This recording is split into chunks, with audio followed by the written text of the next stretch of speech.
des eaux usées traitées en France. Et donc j'appelle les gens du Grand Narbonne, donc Monsieur Jams, le maire de Sigean et qui est vice-président en charge du grand cycle de l'eau. Voilà, à venir prendre place avec son équipe, Monsieur Access et Monsieur Salin. Pour Bonifacio, donc Marie-Jo Culioli Viquera, qui est adjointe au maire de Bonifacio, en charge, donc on va voir apparaître le slide. Et puis Monsieur Barreux, voilà, le Monsieur Giovanna Angeli, conseiller exécutif en charge de la politique de l'eau et président de l'Office d'équipement hydraulique de Corse. Et Monsieur Baroni, voilà, qui va... Voilà, donc là, on passe à une table ronde qui a pour but de faire le point un petit peu sur les exemples français. Je vais vous poser 3 questions. La première, c'est qu'est-ce qui vous a conduit à réutiliser l'eau usée traitée dans votre territoire et ce que vous en avez fait. Donc je vais laisser la parole à Monsieur Jams, le maire de Sigean. Oui, merci beaucoup. Merci également pour cette invitation. En préambule, quand on voit toutes les présentations qui ont été faites précédemment, j'ai l'impression que nous ne faisons rien. Nous sommes une goutte d'eau dans cet ensemble qui est réalisé au niveau mondial. Quand on voit les dizaines et les dizaines de milliers d'hectares, par exemple, qui sont irrigués, parce que nous, sur le Grand Narbonne, notre constat est parti il y a déjà 10 ans pour des problèmes de survie de certaines vignes. Le Grand Narbonne, dont l'agriculture, c'est essentiellement la viticulture, et il y a des secteurs, s'il n'y a pas d'irrigation dans les années à venir, mais tout simplement les vignes mourront. Donc en 2013, nous nous sommes attachés avec Veolia, avec l'INRAE et avec un certain nombre de partenaires à préparer donc l'irrigation de 80 hectares de vignes. Donc, vous voyez, 80 hectares de vignes par rapport à tout ce qui a été donné tout à l'heure. Mais pour irriguer 80 hectares de vignes, il a fallu presque 10 ans. C'est-à-dire le temps que les études se fassent, le temps de voir si irriguer une vigne avec de l'eau réutilisée n'était pas dangereux pour la vigne, ce n'était pas dangereux pour l'homme. Donc finalement, pour arriver à nous mettre en capacité d'irriguer les vignes en 2022 simplement. Donc progressivement, les choses se mettent en place. Et donc nous récupérons les eaux usées d'une station d'épuration, donc pour 60 000 mètres cubes sur les 300 000 que produit la station d'épuration. Alors à côté de ça, nous avons reproduit quand même le projet sur une autre petite superficie, 15 hectares.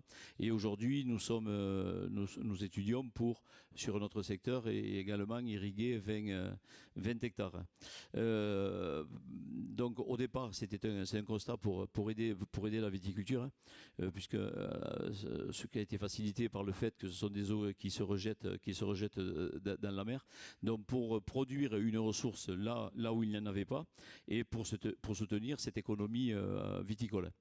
Aujourd'hui, nous sommes un peu dans la même perspective sur les projets, hein, toujours de l'irrigation viticole, je vous l'ai dit, mais également un projet sur Port-la-Nouvelle où il y a eu un agrandissement important du port qui est fait, une installation, une création d'éoliennes en mer, et à partir de ces éoliennes, la création d'une usine d'hydrogène vert qui, elle, a besoin de 200 000 mètres cubes d'eau par an pour pouvoir produire.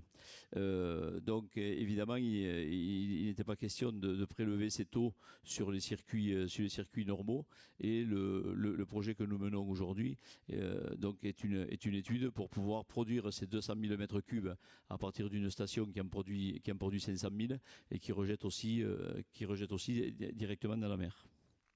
Merci. Je vous laisse passer le micro à Madame Culioli Viquera. Merci Monsieur le maire. Merci Stéphanie. Merci à tous. Difficile de parler aujourd'hui de l'histoire et de notre passé sans faire référence au passé génois, parce que l'histoire de Bonifacio, elle est éminemment belle. Monsieur le maire en a déjà tracé les contours, monsieur le président aussi de l'exécutif a parlé de ce génie génois qui existait à Bonifacio, et donc je vais quand même juste donner une petite ligne là-dessus, quand même indispensable. C'est vrai que Bonifacio est connu, et pour ceux qui ont eu la chance de faire la visite hier avec nous, connu pour toutes ses richesses et tout son beau patrimoine et ses richesses environnementales, etc. Mais s'il y a une ressource dont la commune ne dispose pas, malheureusement, c'est de la ressource hydrique. Alors, c'est même le contraire, parce qu'on est dans l'extrême sud de la Corse, une des régions qui est les moins arrosées aujourd'hui en termes de ressources hydriques. À Bonifacio, en fait, très clairement, les étés sont très chauds, les vents sont réguliers, la pluviométrie est la plus basse de Corse, et donc on a un ETP qui est très élevé, et on n'a pas de cours d'eau important. Donc dans tout ça, sur ce promontoire aride qu'est la presqu'île de Bonifacio, l'aventure humaine, pourtant, en Corse, a été une des premières à s'implanter. Et donc les hommes qui ont permis à notre cité de se développer et de prospérer ont développé des trésors d'ingéniosité dans le génie architectural. Et il faut considérer que la presqu'île de Bonifacio est en fait un vaste impluvium. Voilà ce que les Génois ont pensé il y a 5 siècles, recueillir chaque goutte d'eau qui tombait du ciel comme étant une bénédiction, la diriger vers des citernes creusées dans les sous-sols par des arcs-boutants, et que vous pouvez admirer lorsque vous vous promenez dans les rues de Bonifacio. Et ces arcs-boutants, c'est en fait nos gouttières patrimoniales, tout simplement.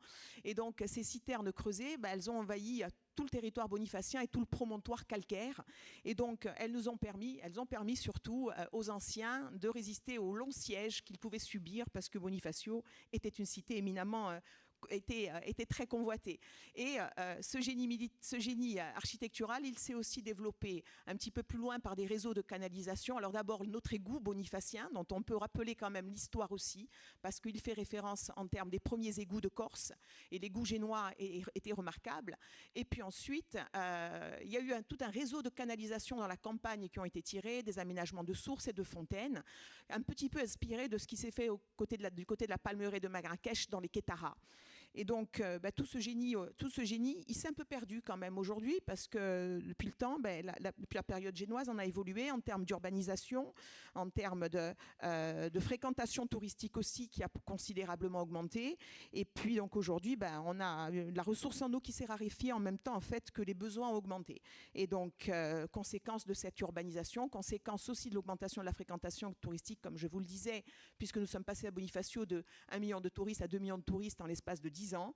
Et donc, dans tout ça, on a eu besoin évidemment de réfléchir à l'utilisation de nos ressources. Alors, personnellement, j'ai eu la chance de travailler en 1990, à partir de ces années-là, autour de l'aménageur du domaine de Spérone. Et pour aménager le domaine de Spérone, qui est un complexe de 135 hectares situé sur notre commune, qui consistait en l'aménagement d'un parcours de golf 18 trous et de lotissement résidentiel autour, il a fallu structurer ce projet en créant une station d'épuration privée. Et cette station d'épuration privée, elle a été faite, elle a été imaginée en fait autour d'une réserve naturelle, puisque toute la bordure maritime était une réserve naturelle, et donc il était exclu de pouvoir rejeter quoi que ce soit dans ce milieu préservé. Alors nous avons fait appel à des ingénieurs de Montpellier, le cabinet Yard de Montpellier, qui était dirigé par Guy-François Frisogne, que peut-être que certains de la réserve naturelle des Bouches on se rappelleront évidemment du passage. Et le cabinet Yard nous oriente vers 2 possibilités. Soit rejeter les eaux dans la lagune de Piantarel, qui est un étang, de façon à stabiliser le niveau de l'eau, l'étang s'asséchait énormément en été, et donc de façon à maintenir une vie animale et végétale linéaire sur toute l'année, soit remonter les eaux vers la réserve d'eau et la retenue collinaire, donc, qui avait été organisée par le golfe de Spérone, 70 000 mètres cubes de zone tampon, on va dire, soit les remonter là. Alors, pour éviter toute discussion pas toujours évidente avec les associations de défense de l'environnement, on n'a pas rejeté les eaux dans les temps, mais on les a remontées plutôt vers la réserve d'eau, de façon à se dire on aura un mix hydrologique qui s'opérera, et après on pourra donc arroser le golfe de Spérone avec ces eaux-là. Nous sommes en 1994. Je parle donc d'un temps assez lointain. Je ne donnerai pas mon âge, mais donc du coup, ça me vieillit un coup. Et donc, la réglementation à ce moment-là, elle est quand même beaucoup moins restrictive qu'actuellement, puisqu'il nous fallait simplement obtenir un arrêté préfectoral pour pouvoir réemployer les eaux à des fins d'irrigation. Et ensuite, on était soumis à un contrôle mensuel organisé par l'ARS. Un laboratoire d'Ajaccio venait effectuer les contrôles concernant les œdelminthes et des Escherichia coli. Voilà. Donc ça, c'est 1994. On est lancé, on fait de la réhute à Spéronne et on est la deuxième station privée de France à utiliser les eaux usées à des fins de réemploi pour l'irrigation. Ensuite, entre 2003 et 2005, la commune de Bonifacio, monsieur le maire en a fait un peu état tout à l'heure dans son discours en préambule, la commune, elle réfléchit à la mise aux normes de sa station d'épuration et dans le dossier qui nous est... Alors à ce moment-là, j'ai changé de casquette. Enfin, je suis toujours aux côtés de l'aménageur, mais je suis aussi élue avec monsieur le maire. Nous sommes là et nous voyons un projet qui arrive vers nous, où on nous propose une station moderne et membranaire, et on nous propose surtout de créer un émissaire en mer, creuser la presqu'île de part en part et aller rejeter les eaux propres en plein cœur de la réserve naturelle entre la Corse et la Sardaigne. À ce moment-là, le golfe de Spéronne continue dans sa volonté de réutiliser les eaux traitées et s'inscrit par le biais de son directeur, M. Jean-Baptiste Casabianca à l'époque, et par le biais de son directeur technique, Emilio Viquera, qui devrait être dans la salle maintenant, il continue dans cette idée de vouloir réemployer les eaux usées à des fins d'irrigation, et donc il s'intéresse à la nature de la station d'épuration, la quantité d'eau que la station va porter et la qualité de l'eau pour pouvoir l'utiliser. Et le besoin du golfe à ce moment-là portait à peu près sur 120 000 mètres cubes de besoins annuels. Donc la station était programmée pour produire 200 000 mètres cubes, et à ce moment-là, le golfe de Spéronne formalise son intérêt pour pouvoir réutiliser la totalité, enfin une grande partie de la station d'épuration. Les travaux de la station commencent. Nous sommes entre 2007 et 2010 et malheureusement, entre-temps, il y a l'arrêté du 2 août 2010 qui amène une grande difficulté à notre projet. Parce que pour pouvoir réutiliser les eaux usées traitées, il nous faut répondre à plusieurs critères. La première, c'était une eau de qualité A, c'est-à-dire une eau de qualité supérieure à la norme baignade. Bon, là, on cochait la case, pas de problème avec nos stations. Ensuite, il fallait que l'on place des asperceurs basse pression. Là, on cochait aussi la case, on était prêt à changer tous les asperceurs du Golfe pour pouvoir répondre à cette contrainte. Après, il fallait aspercer uniquement en dessous de 15 km/h de vent. Là, on est quand même dans la capitale du vent à Bonifacio en Corse. Et là, cette directive-là, elle nous a évidemment contrariés et elle a mis à mal notre projet. Voilà. Je ne parle pas des contrôles hebdomadaires et à la quinzaine qu'il fallait opérer. Il y avait 4 contrôles, dont 2 contrôles devaient s'opérer par 2 laboratoires uniquement existants en France, et donc envoyer nos analyses sur ces 2 laboratoires. C'était compliqué. Il fallait une tuyauterie différenciée, couleur violette. Philippe en a parlé tout à l'heure, Philippe Rouget. Et puis, il fallait aussi que nos techniciens soient habillés comme des cosmonautes, parce qu'ils devaient revêtir des EPI, qui sont ceux qu'ils utilisent lors de la manipulation de produits phytosanitaires. Voilà. Alors, tous ces investissements pouvaient nous décourager, mais à Bonifacio, on doit avoir hérité des gènes génois, parce qu'on est très entêté et on sait que la réutilisation des eaux usées, toutes les réutilisations d'eau sont bonnes et aucune goutte ne doit être perdue. Donc, on s'est inscrit un peu contre tout ça en essayant de démontrer l'inadéquation de ces mesures qui étaient prises de façon un peu égale de Dunkerque à Bonifacio, et donc de montrer un peu la différenciation d'utilisation dans les territoires. Donc on a montré que le vent, le soir en été, quand on a besoin d'arroser, chez nous le vent il tombe. Donc on pouvait peut-être évidemment pallier à cette difficulté. On a essayé de démontrer aussi, je ne vais pas dire l'innocuité de l'utilisation des eaux usées, mais on se référait quand même à des études qui étaient réalisées sur les États-Unis. Valentine en a parlé tout à l'heure. On a 0,0023 chances d'attraper une salmonelle par l'eau usée sur un golfe. On a 0,007 chances d'attraper un campylobactère. Donc voilà, on a essayé de démontrer que ces mesures étaient trop restrictives et nous empêchaient évidemment de pouvoir mener à bien notre projet. Et c'est grâce à, on va dire, une belle rencontre qu'a fait notre maire sur les marches de la collectivité territoriale de Corse en 2015 avec Madame la ministre de l'Environnement, Ségolène Royal. Et donc, c'est grâce à sa volonté que nous avons pu, en 2018, inaugurer et ouvrir le robinet de la steppe vers le golfe de Spéronne, robinet ouvert par Nicolas Hulot, à ce moment-là ministre en fonction. Alors, cette station, elle est unique en Corse, évidemment. pour la réaliser, on a dû mettre en place une station météo, par exemple. Cette station météo, elle coupe l'arrosage si le vent est supérieur à 15%, à 15 km/h, excusez-moi, de vitesse. Donc, on a pris toutes les mesures qui s'imposaient pour pouvoir réutiliser les eaux. Voilà. Mais, entre-temps, quand même, je rejoins Monsieur le maire tout à l'heure. Plus de 10 ans ont été nécessaires il fallait donc des personnes engagées, des personnes qui croyaient en leur projet pour l'amener à bien. Et donc aujourd'hui, ça y est, on utilise les eaux usées totalement de la commune de Bonifacio. Enfin, en partie, je dirais, puisque nous avons besoin, il y a un niveau de salinité qui fait qu'il nous faut quand même la diluer avec l'eau de Monsieur Giovanni Angeli à côté, et donc les eaux de la Corse, évidemment, et les eaux brutes. Mais ce mix hydrologique, à nous de savoir l'adapter et le réguler, évidemment, dans le futur. Donc voilà, nous avons aujourd'hui, on est content d'être réunis aujourd'hui pour reparler peut-être des nouveaux usages, parce qu'aujourd'hui, il nous reste encore de l'eau. Et qu'est-ce qui nous a fait vous réunir aujourd'hui? C'est simplement l'arrêté d'interdiction d'arrosage et d'utilisation de l'eau pris par Monsieur le Préfet l'année dernière au mois de juin, qui nous fait dire, mais on jette 200 000 mètres cubes d'eau propre dans le port de Bonifacio. Alors, port de Bonifacio, qui, je le dis entre parenthèses, détient la certification port propre. Donc, c'était... et port 5 étoiles, Stéphanie se plaît à le dire. Mais...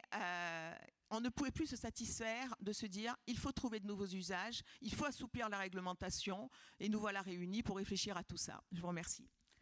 Merci. Alors, je voudrais on va passer la parole à la Vendée. Je voudrais juste, avant de lui donner la parole, dire à quel point la Vendée est exemplaire. Parce que c'est une très jolie histoire, au sens où, en matière d'eau brute, c'est-à-dire d'eau pour l'irrigation, en fait, la Vendée a été un territoire pilote, au sens où, d'un côté, on avait des agriculteurs qui voulaient cultiver des pommes de terre, de Noirmoutier au label assez connu, et de l'autre côté, on avait des ostréiculteurs, des conchyliculteurs, des gens qui font des huîtres, et qui ont besoin d'une certaine d'une qualité de l'eau qui soit assez stable. Et en fait, c'est grâce à ce double besoin que a été mis en place en Vendée assez tôt, parce que les acteurs étaient vraiment d'accord, et qu'il y avait donc une action combinée de ceux qui travaillent la mer et de ceux qui travaillent la terre pour s'engager dans la réutilisation des eaux usées traitées. Alors, Monsieur Orsoni s'occupe plutôt d'eau potable, mais je vous laisse donc présenter le projet. Qu'est-ce qui vous conduit à faire aujourd'hui, parce que c'est quand même étonnant, pourquoi est-ce que vous vous engagez dans la réutilisation de l'eau usée traitée pour faire de l'eau potable en Vendée? Merci Stéphanie pour cette belle introduction. Monsieur le maire, merci infiniment d'inviter la Vendée à ce cercle de rencontres méditerranéennes. Effectivement, nous qui sommes plutôt tournés vers l'Atlantique, alors que nous partageons des enjeux et nous partageons des problématiques. Jacques Hidalé, le président de Vendéo, ne pouvait absolument pas être présent aujourd'hui et il le regrette et il vous remercie de l'invitation. Et donc c'est très humblement que en tant que représentant des services, j'exprime l'idée de Vendéo de porter ce projet de réutilisation. Alors effectivement, en Vendée, ça peut paraître parfois assez contre-intuitif, mais on manque d'eau. On manque d'eau parce que la Vendée repose sur un socle granitique qui fait que plus de 90% de l'eau potable en Vendée est produite à partir d'eau de surface, mais malheureusement, nous avons en plus que des tout petits cours d'eau. Ce qui fait que dans les années 1950, les élus de Vendée se sont regroupés pour créer des infrastructures, et on dispose aujourd'hui de 13 barrages sur ces petits cours d'eau pour créer des volumes de stockage qui nous permettent d'avoir 55 millions de mètres cubes stockés, mais 55 millions, c'est ce dont on a besoin chaque année pour répondre aux besoins en eau potable de la Vendée. Donc on ne peut même pas stocker plusieurs années de volume pour répondre aux besoins. Chaque année, il faut que nos barrages se re-remplissent, et en fait, face à ça, on ne peut plus construire de nouveaux barrages. L'État a dit non à tous nos projets qu'on avait au début des années 2000. Donc aujourd'hui, les élus de Vendée doivent trouver toutes les solutions possibles.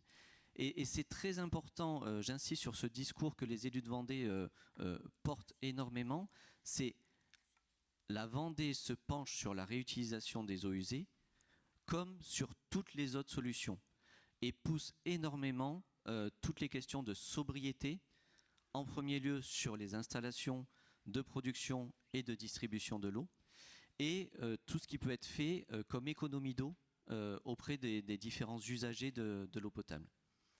Alors, je reviens un tout petit peu en arrière, mais Vendéo, c'est le service public de l'eau potable, c'est le syndicat mixte qui regroupe toutes les communes de Vendée. Cette union et cette solidarité fait que tout ce qui est mis en place en Vendée sert à l'ensemble du territoire du département. Donc, quand on réfléchit à une solution de réutilisation sur la partie littorale du département, on sait que ça sert à tout le monde en Vendée, à tous les Vendéens. Parce que cette nouvelle solution mise en place dégagera du volume et donc des interconnexions et des transferts d'eau qui serviront à l'ensemble des autres Vendéens. Face à ce constat et à ce risque de manque d'eau, parce que la Vendée est un territoire très attractif, on gagne 5 à 6 000 habitants chaque année, on sait qu'aujourd'hui, il faut qu'on trouve de la nouvelle ressource pour re-remplir nos barrages. Le dessalement a été étudié, ce sera possiblement et probablement une solution dans les décennies à venir, mais aujourd'hui, et plutôt hier, c'est-à-dire dès 2010, les élus de Vendée ont voulu investiguer la réutilisation des eaux usées. Pourquoi ?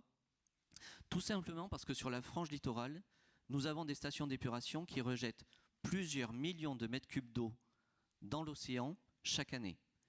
Et c'est cette valorisation de ces volumes-là qui vraiment pousse Vendéo aujourd'hui dans cette solution pour réutiliser et revaloriser de l'eau douce qui part en mer et qui ne rentre pas en concurrence avec d'autres usages.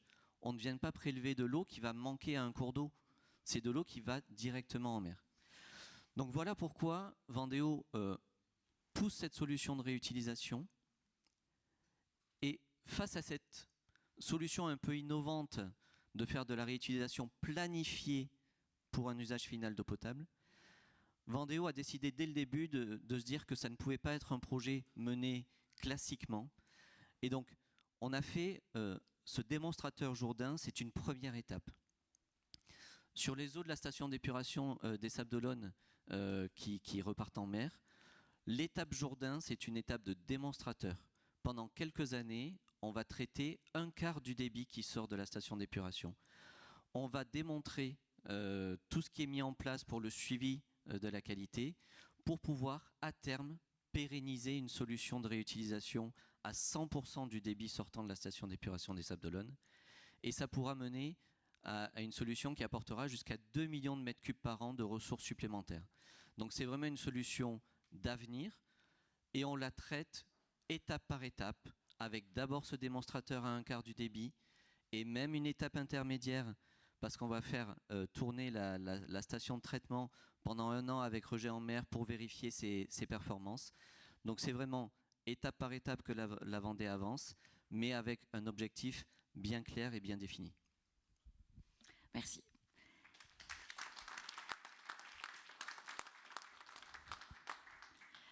Oui, bravo et courage donc pour cette expérimentation quand on voit les difficultés et le temps que prennent les choses. Je vais me tourner vers Gilles Giovannangeli, donc vous êtes conseiller exécutif de Corse en charge de la politique de l'eau. Vous venez tout récemment de faire adopter donc un plan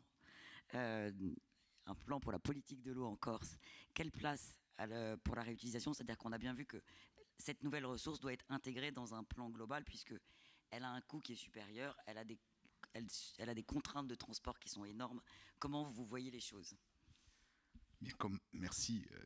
Comme ça a été dit déjà à plusieurs reprises, je crois à la fois par les élus, mais aussi par des techniciens, on voit cette solution qui est pour nous à valoriser, à développer, mais on la voit dans le cadre plus global d'un ensemble de solutions.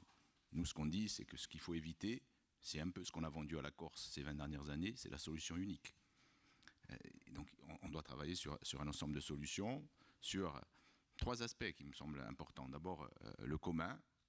Moi, j'y crois beaucoup. Je pense qu'on est dans une vision qui doit poser l'eau au bon niveau, c'est-à-dire que l'eau c'est un bien commun, c'est un bien précieux qui devient épuisable, donc il faut nécessairement le préserver. Le deuxième aspect, c'est celui du profit ou du surprofit. Le président le rappelait tout à l'heure, parce qu'on est sur un bien stratégique, il faut que, nous le pensons, au niveau de la collectivité de Corse, qu'il soit contrôlé par la puissance publique. On le décline pour l'eau, on le décline pour les transports, on le décline pour l'énergie, on le décline aussi pour les déchets. Donc ça, c'est important, contrôle par la puissance publique de ce bien précieux. Et troisième aspect, bien sûr, qui reste important, c'est celui du local. Je pense que là aussi, ça a été abordé à plusieurs reprises. Mais vous savez, moi, je suis un élu, des fois, un peu comme le maire qui est là. On a les défauts de nos qualités, on dit les choses directement. Il faut qu'on casse la verticalité aujourd'hui.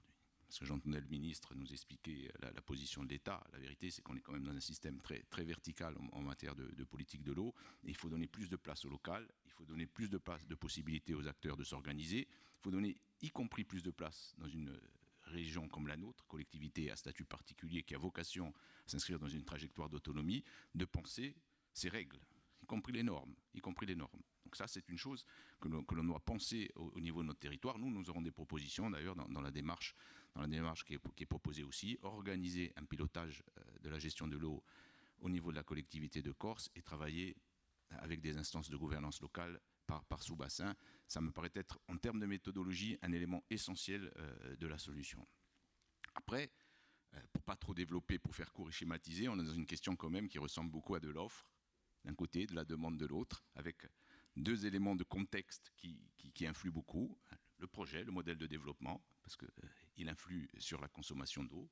Suivant le modèle que vous choisissez, vous aurez bien entendu aussi des impacts sur la consommation.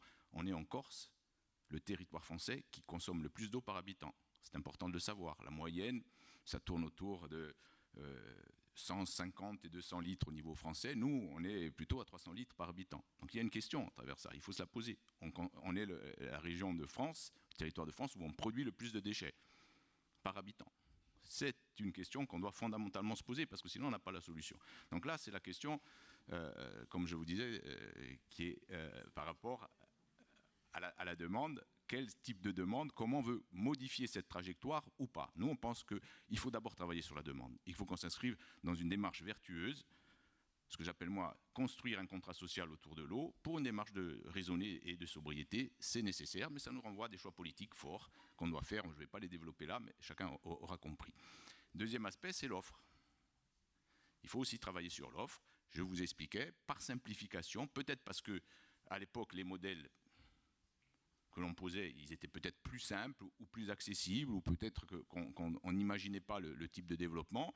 On a posé un postulat en Corse que nous avions énormément de ressources, territoire d'abondance, c'est vrai, et que donc il suffisait de la retenir pour régler pour l'éternité le problème de l'eau en Corse. Bien entendu, aujourd'hui, on voit que face au réchauffement climatique, face au bouleversement climatique, cette option-là, seule, ne peut pas être la bonne.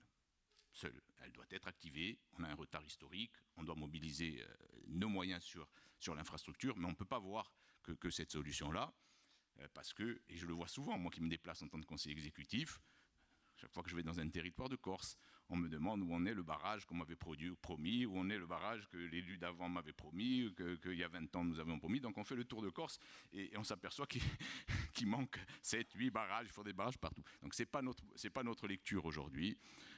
Je vous le disais, il faut travailler donc au niveau de l'offre sur une étude sérieuse des besoins pour ne pas rentrer dans la solution unique. Et c'est là qu'on voit tout l'intérêt des nouvelles techniques et de nouvelles technologies, parce que ce sont des solutions aussi alternatives à la politique de toute infrastructure et de tout stockage. On peut imaginer dans les territoires, c'est aux territoires d'imaginer leurs solutions. Ici, ça a été fait, qu'on peut mobiliser effectivement la REUT comme étant une solution alternative qui préserve la ressource, hein, et c'est essentiel. Mais pour autant, je mets quand même un bémol. Là aussi, on revient au modèle. Il faut aussi qu'on soit clair avec les Corses. Il ne faut pas qu'on leur vende la technique ou la technologie comme étant un outil qui va leur permettre à nouveau de partir dans un système de consommation absolue en se disant on n'a plus de problème, la technologie va régler nos problèmes. Non, la technologie, elle doit nous servir à mieux gérer, à mieux préserver la ressource et à être peut-être plus modérée sur les infrastructures. Voilà comment globalement, nous, on positionne les choses. Une gouvernance repensée, réactualisée, avec le local en tête de pont. Une nécessité à la fois de travailler sur la sobriété, c'est-à-dire la demande, et un mix de solutions par territoire qui ne privilégie pas la solution unique. Merci. Je vais demander peut-être à Monsieur Denis Lopez, qui est adjoint au maire de Bonifacio, sur la question, puisqu'on a évoqué la question des transports, puisque donc il y a effectivement donc la solution des retenues. Après, on voit bien que quand on part dans la réutilisation des eaux usées traitées, on a un sujet qui est de conduire les canalisations, enfin de faire en sorte que cette eau arrive à ceux auxquels elle est destinée. Ouais, juste pour dire, enfin, avant de vous répondre à votre question, qu'on se rend compte que ce qu'on fait avec Israël et l'Espagne, quand on est dans une situation d'urgence, ça impose aux politiques de trouver des solutions. Et au-delà des solutions, peut-être après faire des arbitrages. Bonifacio, dès le départ, il y a une vingtaine d'années, effectivement, on commençait déjà à avoir des problèmes du fait du retard historique sur les infrastructures. On avait des problèmes d'eau dans l'extrême sud. Et je pense que Bonifacio, avec son golfe, était un peu montré du doigt à tort. Et ça a peut-être incité les politiques locaux, donc nos prédécesseurs, à montrer qu'avant de faire des choix, avant de faire des restrictions, il y avait des solutions, et c'est pour ça que ça a été cette solution-là. Bon, ce n'est pas c'est pas le seul levier de transformation écologique, effectivement. Nous, on ne peut que se féliciter du travail que l'on a pu faire avec notre fermier. Sur les 15 dernières années, on a maintenant un rendement de 85%. On est passé de 65% à 85%. Donc c'est vrai que c'est très important, à un moment donné, tout ce qui se perdait dans la nature, et il s'en perd encore. Voilà. Ce qui est dommageable, effectivement, on en a parlé plus d'une fois, c'est notre système qui est un peu très lourd, très lourd. Quand on voit que on a mis 15 ans pour arriver à irriguer le golfe de Spérone et les agriculteurs, maintenant, il y a encore beaucoup d'eau qui se perd dans cette réhute. On a l'intention de l'utiliser sur notre défense incendie. On n'a pas assez parlé de ça, mais il y a quand même la défense incendie, le lavage des rues, le lavage des jardins, l'hydrocurage. Donc on espère aller beaucoup plus vite. Et je veux aussi insister sur le fait que ce projet qu'on présente un peu bonifacien n'est pas un projet bonifacien, c'est un projet régional. Parce que on pourra demain faire des restrictions, faire des choix, dire on enlève les bateaux de plaisance, on fait des restrictions sur le golfe ou ailleurs. On les fera. Si demain ça arrive, j'espère que non, je ne pense pas. Trouvons les solutions. Je pense que toute l'eau qu'on récupère de cette réhute, c'est de l'eau qu'on économise sur nos barrages et qui profite à l'extrême sud, en l'occurrence. Voilà. Nous avons aussi, alors c'est peut-être pas la solution, c'est pas la panacée, hein, je ne suis pas pour une tarification incitative.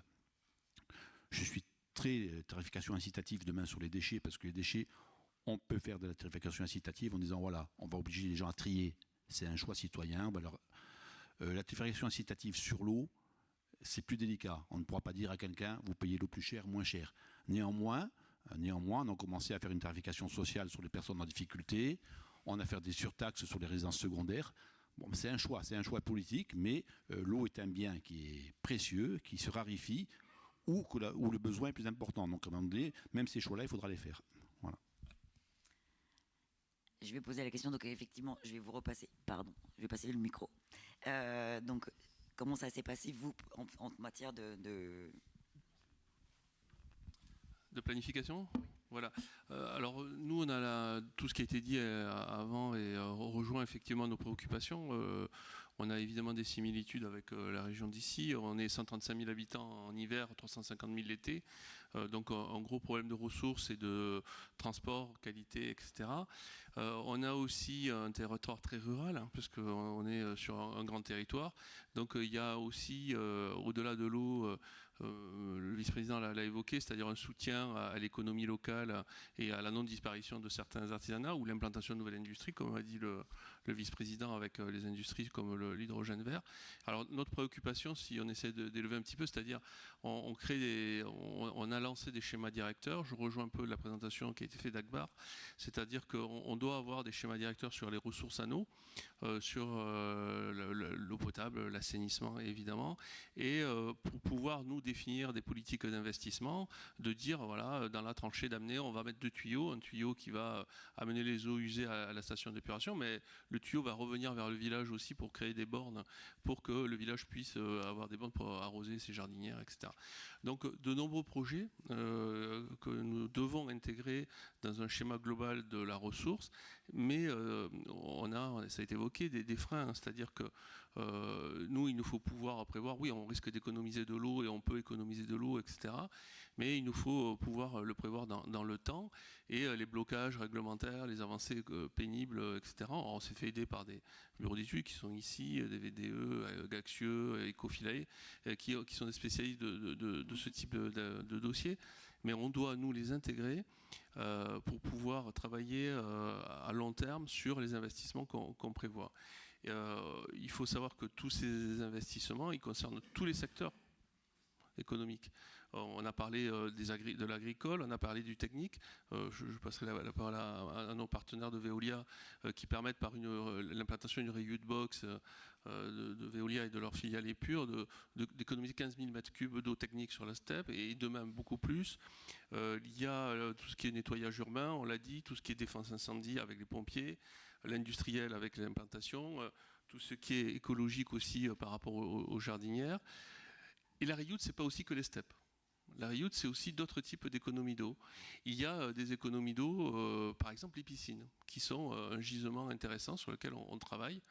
Il faut savoir que dans une piscine, chaque jour, on rejette 30 litres d'eau par nageur au réseau pluvial. Et donc là, il y a une vraie démarche intellectuelle à faire pour récupérer. Et sur une piscine comme Narbonne, ça représente 45 mètres cubes par jour rejetés. Et est-ce que cette eau-là ne peut pas être réutilisée, elle aussi, sur le même système un peu de ce qu'on a fait avec nos partenaires, avec des reuse box, etc., mais pour irriguer du golfe, nettoyer, déboucher les canalisations, etc. Et tous ces projets-là, on fait beaucoup de demandes, etc. Encore une fois, on est en attente des autorisations. Et alors, la santé, la qualité de l'eau, c'est pas un pouvoir régalien, mais c'est quand même un devoir que l'État a pris en lui-même. Et il est effectivement très vertical. La déclinaison au niveau local des ARS ou des DTM ne se fait pas de la volonté qui est exprimée plus haut. Et nous, on souhaite effectivement avancer là-dessus pour pouvoir les intégrer dans nos investissements futurs et dans nos plans pluriannuels d'investissement de façon très pragmatique, puisque moi je suis technicien et c'est de façon très pragmatique. Et on attend beaucoup effectivement de l'avancée de ces problèmes-là. Alors, vous avez évoqué les bureaux d'études. Je vais passer la parole à Julien Baroni, juste pour un petit point sur... donc, on a un arrêté qui est sorti, qui décline donc une réglementation européenne, et on a un deuxième arrêté qui est mis en consultation. Donc, pour effectivement engager, puisque donc le gouvernement veut développer la réutilisation des eaux usées traitées. Donc, peut-être un petit point sur ces arrêtés. Présentation et espoir. Alors, bonjour à tous, je suis Julien Baroni du bureau d'études des V2E. Donc d'un point de vue réglementaire, déjà ce qu'il faut se dire, c'est que la première réglementation 2010, ce qui a été annoncé, qui a potentiellement bloqué pendant un petit moment la réhute sur le Golfe. Une modification 2014, une modification 2016, et puis après on a attendu 2020-2022. Et depuis là, on a... plusieurs textes qui sont sortis et dont 3 qui sont soumis à la consultation du public là depuis la semaine dernière et qui s'inscrivent dans le plan haut du gouvernement. Je ne sais pas si effectivement ça va débloquer la complexité du recyclage de l'eau. Néanmoins, on marque une volonté est marquée de l'État de déployer ça. En fait, clairement, ce qu'ils attendent, c'est un retour en fait, du terrain, des collectivités, de leur retour d'expérience pour pouvoir faire des arrêtés ministériels et définir une qualité d'eau qui sera utilisable par usage. Donc clairement, c'est définir une qualité d'eau pour le balayage de voirie, pour l'hydrocurage, pour d'autres usages. Voilà. C'est des choses qu'on a développées sur Bonifacio. Donc nous avons été missionnés pour aller au-delà de l'irrigation du golfe de Spérone et de trouver de nouveaux usages. Donc plusieurs usages ont été détectés. Tout d'abord l'usage agricole.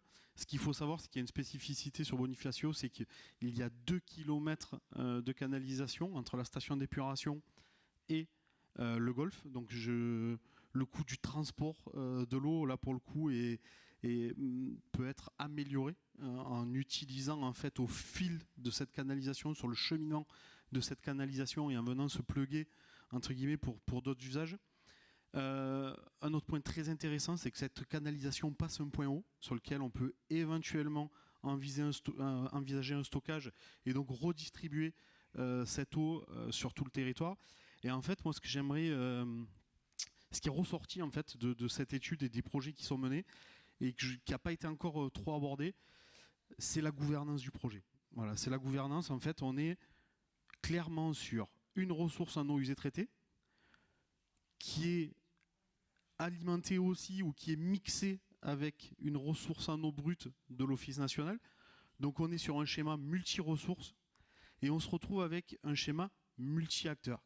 Et c'est là où en fait le projet porté par la mairie de Bonifacio est clairement innovant et où ils ont un coup d'avance, ça va être sur le pilotage de tous ces usages avec ces ressources. Et l'idée de la transversalité, c'est aussi ce qu'on prend, c'est de décloisonner en fait la gestion de l'eau. Et on voit que les services de la mairie de Bonifacio nous parlent aussi d'intégrer les eaux pluviales. Et pour le coup, ce qui est très important dans la gestion du futur, ça va être de voir l'eau sous tous ses états et pour tous les usages. Et voilà, c'est ce qu'on commence à voir sur Bonifacio avec cette gouvernance et où on aligne en fait les usagers autour d'une même thématique qui est l'économie d'eau.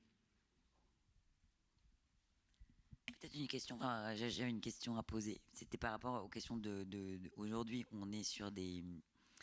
Donc là, on a parlé de la production de la ressource. Après, on a bien compris qu'il y avait un sujet sur la distribution. Et parfois, quand j'écoute ce qui est dit sur la Corse, c'est que l'eau est là. En revanche, les réseaux ne sont pas toujours au rendez-vous. Ce qui peut conduire dans certaines zones à envisager des solutions de dessalement. Et donc la question, c'est effectivement, ce qu'on comprend, c'est que si le sujet... Donc on a un double coût en perspective. Un premier coût pour traiter et réutiliser l'eau, et un deuxième coût sur, effectivement, la distribution à la fois de cette eau traitée à réutiliser, et à la fois pour faire en sorte que les réseaux puissent acheminer l'eau là où on en a besoin. Et donc peut-être, je vais laisser la parole à M. Giovanangeli pour évoquer cette question-là, avec peut-être des questions de prix, d'harmonisation des prix, parce qu'un risque qu'on pourrait avoir, c'est que si l'eau, entre guillemets, naturelle, parce que je mets des guillemets à naturel, puisque le grand cycle de l'eau, logiquement, tout est naturel. Mais si l'eau naturelle reste moins chère que l'eau usée traitée, c'est-à-dire que ce qui est la réalité, est-ce qu'on n'a pas le danger, est-ce qu'on ne court pas le danger de voir une pression sur cette ressource augmenter, et après on va se retrouver sans eau et on sera bien embêté? Alors, bien sûr, d'abord, plusieurs choses. Sur le dessalement, ça a été dit. Nous, notre vision, c'est qu'aujourd'hui, c'est la dernière solution quand il n'y en a plus d'autres. Pour des questions économiques, de coûts, très pragmatiques, mais aussi pour des questions environnementales, parce que aujourd'hui, la technique telle qu'elle est, avec le rejet des saumures, on n'est pas encore sécurisé de ce point de vue-là. Donc, nous avons de la ressource, donc on a d'autres aujourd'hui moyens, en utilisant l'interconnexion, en utilisant les retenues collinaires, enfin le type de stockage qui peut permettre aujourd'hui à ces territoires de passer les périodes de sécheresse.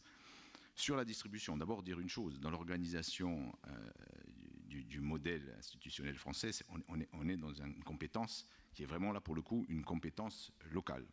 Locale sur l'eau potable, c'est-à-dire commune et intercommunalité, généralement sur la collectivité, en premier niveau de compétence la collectivité, sur la distribution d'eau brute, puisque là c'est la collectivité de Corse via son office d'équipement hydraulique qui est de premier niveau de compétence. Donc je vais distinguer les choses. Sur l'eau brute, parce qu'aujourd'hui la réhute, on voit bien au-delà du sujet bonifacien, sa vocation première, c'est celle Oui, mais c'est aussi de bénéficier, d'avoir comme finalité, comme usage, l'irrigation agricole. Donc là, on se pose les questions de normes qui ont été invoquées. Dans le cas aujourd'hui, réglementaire aujourd'hui, ça demanderait de doubler les réseaux. C'est-à-dire qu'aujourd'hui, on ne peut pas injecter dans un réseau d'eau brute de l'office hydraulique l'eau issue de la réhute. Ça peut paraître paradoxal, mais c'est ça, un sujet majeur aujourd'hui du développement de la REUT au niveau français. Donc ça veut dire doubler les réseaux, et là, ça a été bien dit aussi, c'est ce qui coûte le plus cher. Imaginez derrière des bassins tampons, enfin du stockage aussi, pour après l'utiliser pendant les périodes où on en a le plus besoin, etc. Donc ça surcoûte, c'est pas le traitement en lui-même qui coûte le plus cher, c'est ce qui va après. Donc ça, et ça donc rend l'accès à cette ressource et à l'usage moins compétitif que l'eau brute qui est distribuée aujourd'hui par les réseaux de l'Office hydraulique, mais beaucoup moins compétitif, parce que chez nous, on a une particularité, c'est que l'eau agricole n'est pas chère. Voilà, on est en dessous de 10 centimes du mètre cube, donc vous voyez, y compris quand on a vu les éléments de comparaison qui ont été donnés tout à l'heure par Israël, ce que ça peut représenter. Donc là, on a vraiment une problématique économique forte. Sur la distribution d'eau potable, aujourd'hui, bon, la REUT, on voit bien qu'il y a l'expérimentation de Vendée, donc nous, vous pourrez vous exprimer, mais on est encore un petit peu loin, y compris du point de vue de l'acceptabilité sociale. Est-ce que nos populations aujourd'hui sont prêtes à franchir ce pas-là? C'est aussi une question qu'on doit se poser. Merci. Alors, je crois qu'on va prendre quelques... Voilà, monsieur voulait intervenir depuis, donc je vais lui laisser la parole. Bonjour, j'ai 2 questions pour Madame Collioli. L'exemple bonifacien a inspiré d'autres communes sur le continent, et récemment, la communauté urbaine de Cannes, M. Lisnard, président de l'AMF, l'Association des maires de France, a copié le modèle de Spérone pour accorder sa steppe au golfe de Cannes. Mais il n'a pas attendu l'arrêté simplificateur du législateur. Il a obtenu une dérogation de l'Agence de l'eau et de l'ANSES pour pouvoir aller plus vite et lever toutes les normes qui restaient. Vous êtes obligé de rejeter une partie dans le port et de ne pas le mettre sur le parcours. Est-ce que, premièrement, cette dérogation peut être duplicable encore sans attendre la publication de l'arrêté facilitateur? Et deuxièmement, la date de cet arrêté facilitateur, si c'est cet été ou à la rentrée? Merci. Oui, alors, le golfe de Spérone aujourd'hui utilise l'eau de la REUT. Ça y est, c'est fait. Depuis 2018, il utilise l'eau de la REUT. Donc il y a une dérogation pour pouvoir l'effectuer, bien évidemment. Maintenant, ce qu'il nous faut, c'est obtenir l'assouplissement. Et je crois qu'il y a 3 projets de décret qui viennent de tomber là maintenant. Et donc, on va avoir forcément un assouplissement. Nous, maintenant, ce que l'on cherche, c'est à amortir la canalisation qui a été mise en place, puisqu'on a une canalisation de 6 mètres qui part, 6 km, 6 mètres, on n'était pas très loin, 6 km qui part de la station d'épuration et qui remonte au golfe de Spérone, qui hors chemin peut servir des agriculteurs, parce qu'il y a des agriculteurs installés sur le tracé de la canalisation, qui peut servir aussi à d'autres utilisateurs, qui peut nous servir pour la défense incendie, parce qu'il y a des points, par exemple, sur ce secteur où on n'a pas accès ni à l'eau potable ni à l'eau brute, et donc en termes de sécurité défense incendie, nous avons une complexité à gérer en cas de problème. Donc voilà, on réfléchit à tout ça. Donc pour tout ça, il nous faut trouver maintenant les lieux de stockage, commencer à penser dans ce sens-là. Et donc, on est heureux de voir qu'évidemment, la législation, elle est en train de s'assouplir et va nous permettre ces nouveaux usages. Donc, voilà. Ah bah cet été, alors, nous c'est septembre. Nous, si vous voulez, nous maintenant, on est en étude. Après notre lettre écrite à Monsieur le Préfet, on est devenu un territoire expérimental pour les 5 prochaines années. On a monté un premier comité de pilotage au mois de janvier dernier. Le deuxième à venir va nous donner les pistes dès demain. Donc, on verra ce que l'on peut faire. Mais dans le premier usage le plus court, je dirais celui le plus facile pour nous adapter, c'est sortir de la station d'épuration qui se trouve au cœur de la ville, aller irriguer les espaces verts, laver les rues, laver les bateaux, puisqu'on est au cœur du port de Plaisance. Ça, c'est le premier des usages. Ensuite, le deuxième usage, ça va être desservir tout de suite l'agriculture et les usages dont je viens de faire mention.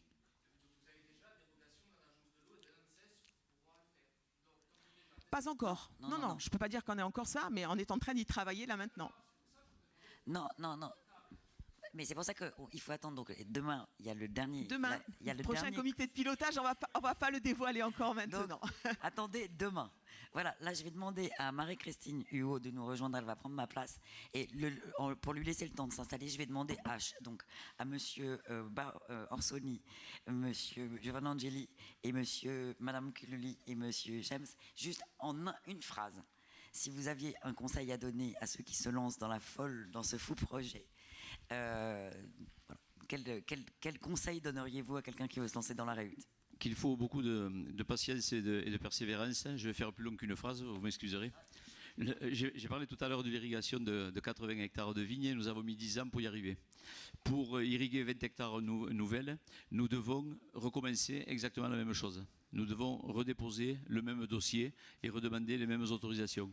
On a parlé de la station d'épuration de Narbonne où nous utilisons 15 000 m3 sur les 3,5 millions que produit la station d'épuration pour les besoins internes. Nous voulons l'utiliser pour autre chose. Pour obtenir l'autorisation, c'est très long et effectivement les services de l'État sont en attente de décrets qui doivent sortir. Mais ce qui est compliqué pour nous, c'est que nous voulons dupliquer cette utilisation sur 6 ou 6 autres stations d'épuration. Mais il va falloir recommencer un dossier. Si on reste sur la situation actuelle, il va falloir redéposer un dossier par station d'épuration. Et ça, c'est épuisant, ça prend beaucoup de temps, ça demande beaucoup d'argent, et tout ça pour attendre un temps infini pour avoir des autorisations. C'est trop long. Non, merci. Non, garder de l'optimisme en toutes circonstances, ça je pense que c'est ce qui nous caractérise dans l'équipe bonifacienne. Donc ne pas baisser les bras et continuer à se battre. Non, aujourd'hui il faut envisager, et j'en parlais un peu en aparté avec le président Gilles Giovanangeli, il faut envisager aujourd'hui une gestion décloisonnée de l'eau. Voilà. Je vais juste dire qu'on a désormais des multi-utilisateurs. On parle aussi de multi-ressources. On en a 3 de ressources: l'eau potable, l'eau brute ou l'eau naturelle et les eaux usées. Donc on doit parler aujourd'hui, on parle à une multitude de parties prenantes, et pour tout ça, il nous faut inévitablement une nouvelle gouvernance. Je vais dire en quelques mots rapidement, pour ce sujet et pour bien d'autres, pour améliorer le quotidien des Corses, contrairement à ce qu'on entend, et dans ce sujet-là particulièrement, autonomie.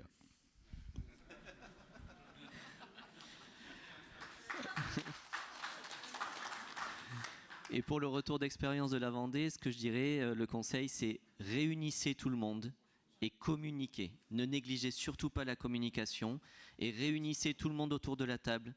Rien que pour notre projet, on a un comité de pilotage, un comité des partenaires, un comité technique, un comité scientifique, et il faut que tout le monde s'exprime, et il faut que tout le monde ait le bon niveau d'information.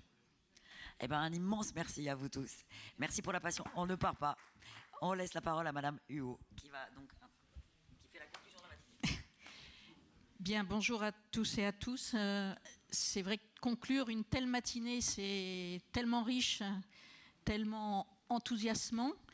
Il faut, j'ai compris, beaucoup de pugnacité. Alors personnellement, j'ai un peu de sang génois dans mes veines, donc j'en fais partie de ces personnes pugnaces. C'est vrai que sans refaire l'histoire, ça fait déjà une trentaine d'années, depuis 90, on est en 2023, donc 33 ans que les premières installations d'épuration d'eaux usées traitées ont été faites. Donc le temps va vite. J'ai fait partie de cette vague qui a lancé le mouvement et où on s'est battu, et ça vient donc de sortir il y a quelques mois, d'orienter et d'encourager fortement la réutilisation des eaux usées traitées en zone littorale. Alors un peu en guise de conclusion, donc 33 ans pour arriver à ça en France. Donc il y a une raison quand même à tout ça, parce que je pense que c'est sans doute le point commun de toutes les expériences, c'est que la France a toujours été chanceuse vis-à-vis de l'eau. Ça coulait de source, si je puis dire. Voilà. Donc moi je trouve qu'il y a un point commun de toutes les expériences, c'est qu'elles ont toutes été le fait de 2 points: une volonté politique forte et deuxièmement une contrainte forte. D'un seul coup, on a eu un événement, d'un seul coup, on s'est dit « Ah, et si on manquait d'eau ?» Et donc, à ce moment-là, on se met tous autour de la table, et ça a été dit, répété, il faut jouer collectif. Parce qu'on voit bien qu'on est en train de changer, finalement, un peu de schéma de pensée. Ça a été dit aussi par Madame l'adjointe au maire. Moi, j'utilise souvent ce terme « désilotons nos approches, désilotons nos expertises », et on voit bien que là, on est tous obligés d'être autour de la table en même temps, aussi bien les gens de la santé, du risque sanitaire, aussi bien les bureaux d'études, aussi bien les politiques. On n'en a pas parlé, mais ne pas oublier le citoyen. et l'acceptabilité sociale, c'est important.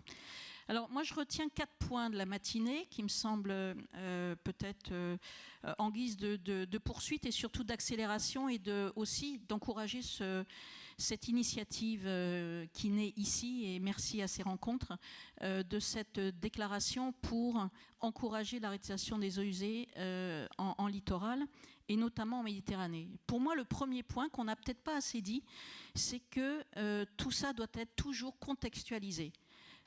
Hein, on a toujours une facilité en France, c'est de dire une fois qu'on a une idée, alors on va vendre la même partout, sur tout le territoire. Non, alors ça c'est la fausse bonne idée pour la réutilisation des eaux usées traitées. Je caricature à peine, mais si tout le long de la vallée du Rhône on fait ça, eh ben la Camargue ça sèche et on a plus de Camargue et la mer va monter. Donc ça veut dire que oui en littoral, oui à contextualiser, et j'insisterai encore plus. Alors il y a l'exemple de la Vendée qui est un cas contextualisé, qui a été très bien expliqué, mais alors en Méditerranée, ça devrait être la norme.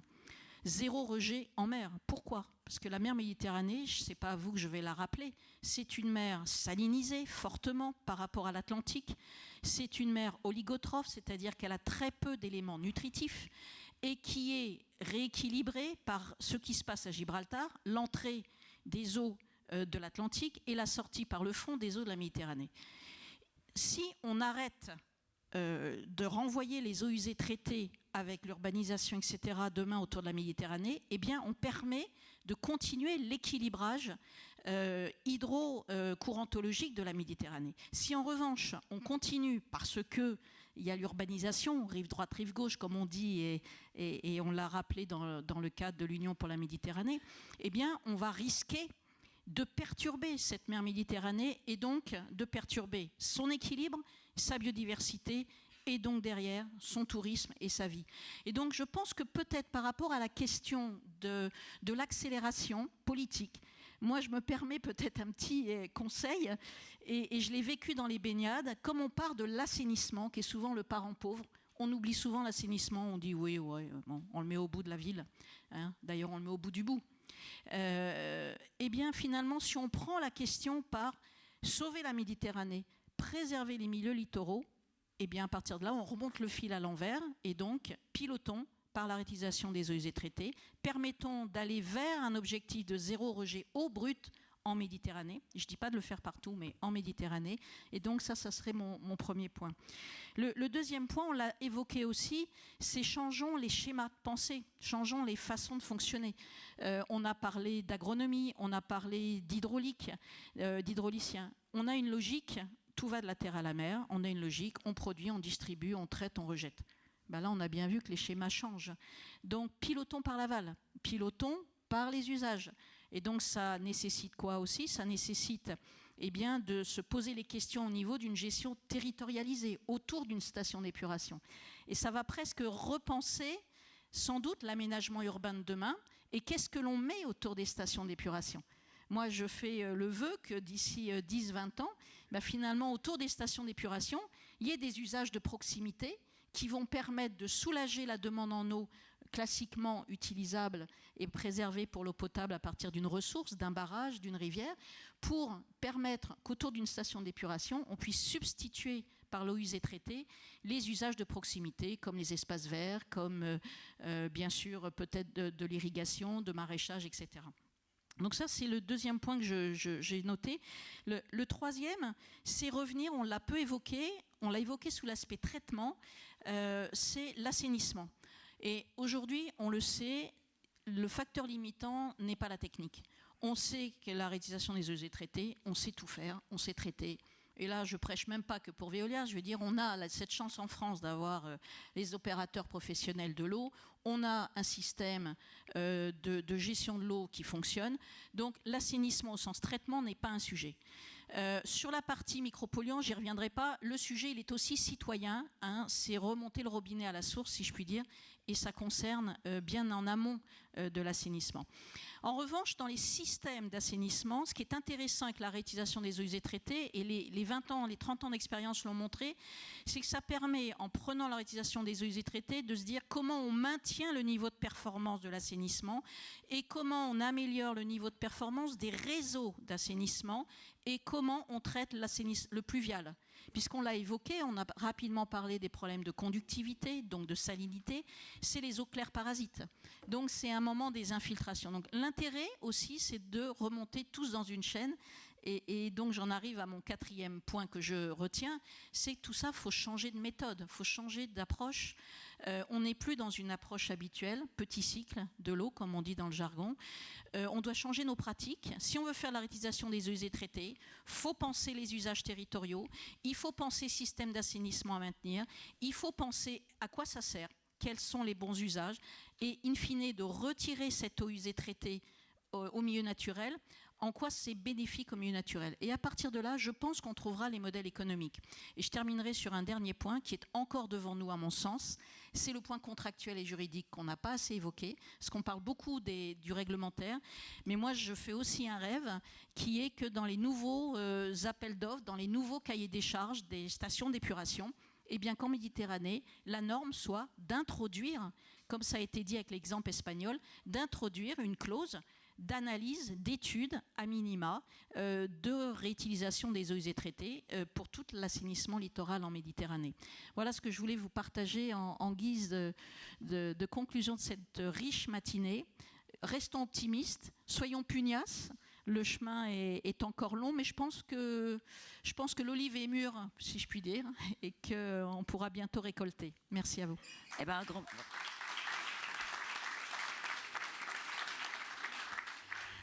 un très grand merci à tous nos intervenants. Et donc, nous pouvons aller prendre un déjeuner, une pause déjeuner. Et je vous attends à 14h15 ici. Ça nous laisse 1 heure pour déjeuner.